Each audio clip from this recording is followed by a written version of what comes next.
Hello. I am here with Kelley Fay, a sports psychologist for the Great Britain team at the Winter Olympics in 2014. Kelly, what exactly is sports psychology and how did you get into it? Sports psychology is just working with people's mind and trying to get them to think correctly around sport. So, we've heard of psychology in life. Well, it's just applying the same principles but putting it to sport to make people find it a wee bit easier to perform.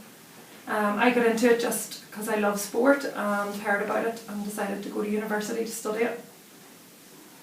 After this success with Kelly Gallagher, would you be considering moving your career into a higher sport, for example football or rugby? Or if that's where the money is, but not necessarily, no. I love working with elite athletes and athletes like Kelly Gallagher who are funded and they have to work really hard to maintain their funding. Means that they're going to work much harder for you because they don't get everything just as easy. They have to work hard, so not necessarily, but I think I'll always open my mind to different avenues. Which sports person do you think psychologically has got it right? It's a tough question. I suppose without specifically knowing all the top stars, I think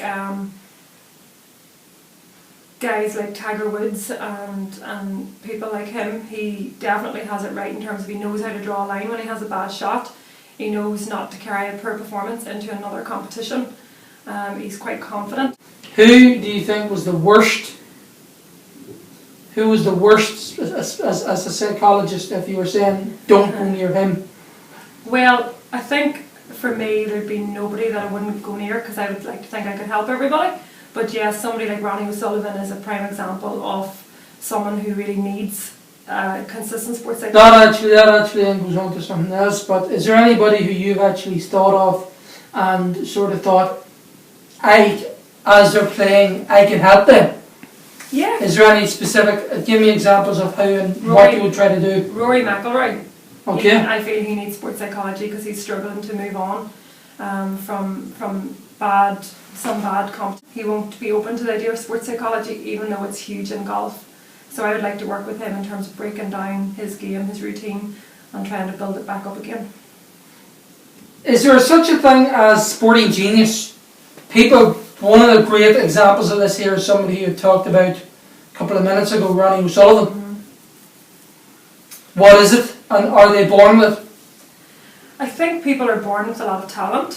Some people are born with a very strong mindset and it's getting the two together. Ronnie O'Sullivan is a sporting genius in terms of his snooker ability. However, we've seen Ronnie blow up on many occasions, so therefore I don't think he fits the bill to be the ideal athlete. And that's how I would look at it. Well then, who would you consider to be the ideal athlete? That's a tough question.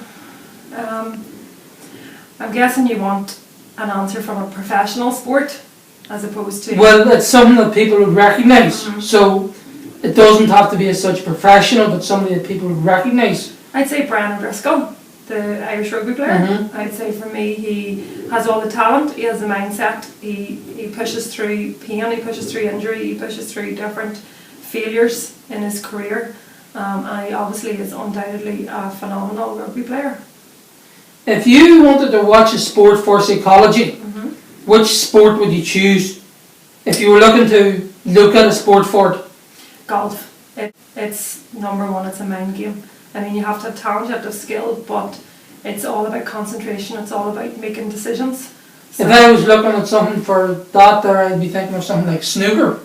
Snooker's very similar to golf though in terms of its close skills. So I would, it would be another one, but golf is where sports psychology is widely known and used. When you met Kelly Gallagher, how long did it take you to get along?